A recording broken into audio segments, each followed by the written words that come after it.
Donc deuxième vidéo sur la TFD, donc on avait un signal dans la première vidéo, donc un signal sinusoïdal, donc on a la représentation ici, on avait échantillonné ce signal là, de telle sorte d'avoir donc 5 valeurs de l'échantillon, donc c'est qui correspond à l'amplitude, en 0, ensuite en un quart de la période, puisque la période était de 1, etc., etc. À chaque fois on avait donc les amplitudes, donc 1, 0, et puis moins 1, 0. Voilà. Donc là on va en fait faire la TFD de ces 5 nombres. Donc la TFD de ces 5 nombres, donc il y a deux méthodes pour faire la TFD. Alors première méthode, donc dans tous les cas on va faire donc la TFD de nos 5 nombres. Donc on a dit, on avait 0, 1, 0, moins 1, et enfin 0. Donc on va faire la TFD de ça. Donc première méthode, donc on va donc je vous renvoie à votre cours sur la TFD. Donc dans un premier temps, on va créer ce qu'on appelle la matrice de transition. Donc cette matrice, ça va être une matrice 5, 5. Donc 5 valeurs pour la première ligne, 5 valeurs pour la deuxième ligne, etc., etc. En tout, il y a 5 lignes. Donc il y a 5 lignes et donc 5 colonnes. Voilà. Et donc du coup, on a une matrice 5, 5. Donc ça, il faudra créer cette matrice-là. Donc dans votre cours, je vous ai donné des formules qui vous permettent de calculer cette matrice si vous voulez le faire à la main et à la calculatrice.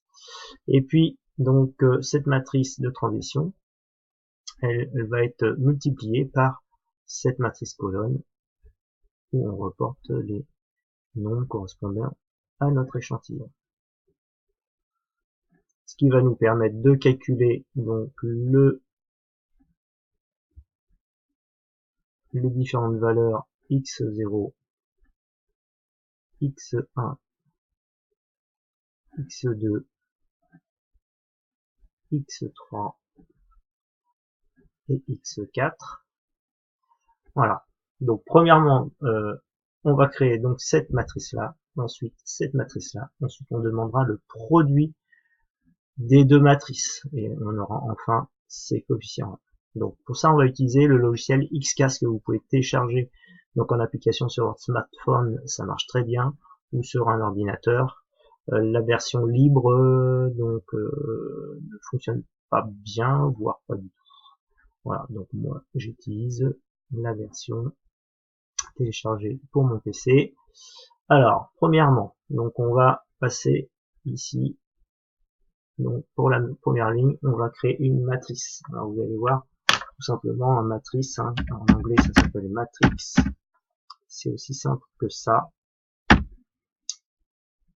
Donc on avait vu dans le cours qu'ensuite il fallait définir le type de matrice, donc combien de lignes, combien de colonnes. Donc ici 5 lignes, 5 colonnes. Ensuite on définit un couple JK.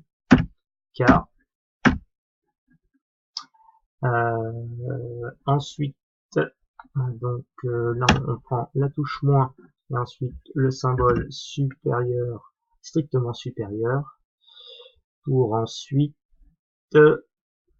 définir donc le calcul que l'on va faire. Donc c'est une exponentielle de moins i fois 2 fois pi.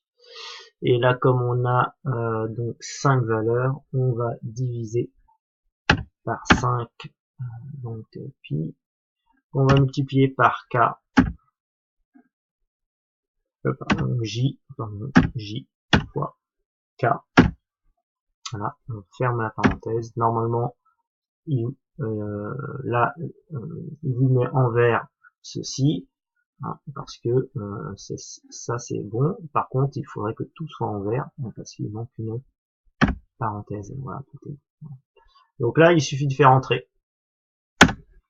Donc encore une fois, je vous renvoie au cours, on avait détaillé cette formule-là, et on avait détaillé les calculs de quelques coefficients. Donc ici, donc on a bien 1, 2, 3, 4, 5 valeurs. Ici, on a bien 1, 2, 3, 4, non, 1, 2, 3, 4 et 5 valeurs. Et ici, on a un premier coefficient, hein, donc vous voyez la formule. Alors c'est pas toujours simplifié, hein, voilà. Donc il faudra faire avec. De toute façon, pour l'instant, on n'a pas besoin d'avoir une matrice qui est simplifiée.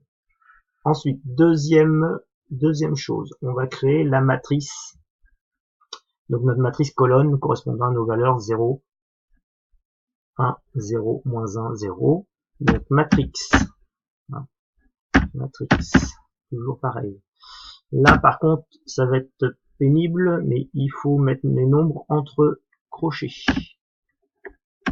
Voilà, donc premier nombre. Alors, ce que je vais faire, c'est que je vais créer mes crochets. Donc, voilà. Le mieux, c'est un éditeur de texte, hein, donc on peut faire du copier-coller. Voilà. CTRL C. CTRL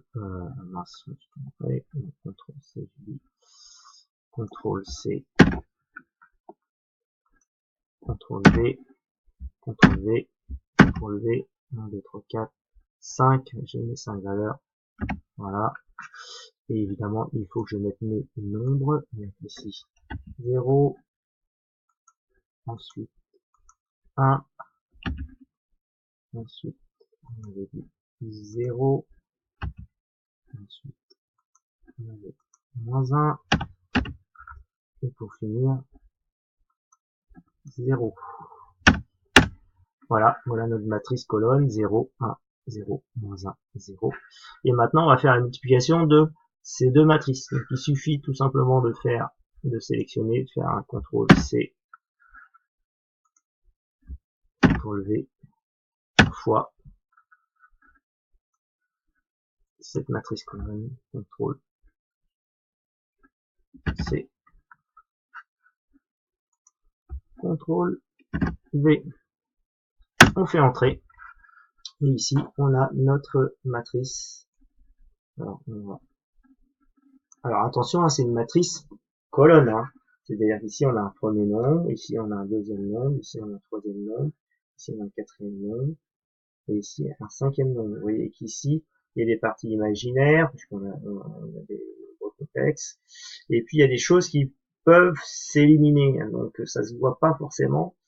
Mais des fois, dans cette version-là, XCAS, il simplifie pas. On avait vu que XCAS donc simplifiait pas spécialement quand il y avait un résultat aussi compliqué que ça. Donc il faudra faire avec. Alors lors des CCF, vous inquiétez pas, vous aurez des résultats qui seront simplifiables. Voilà.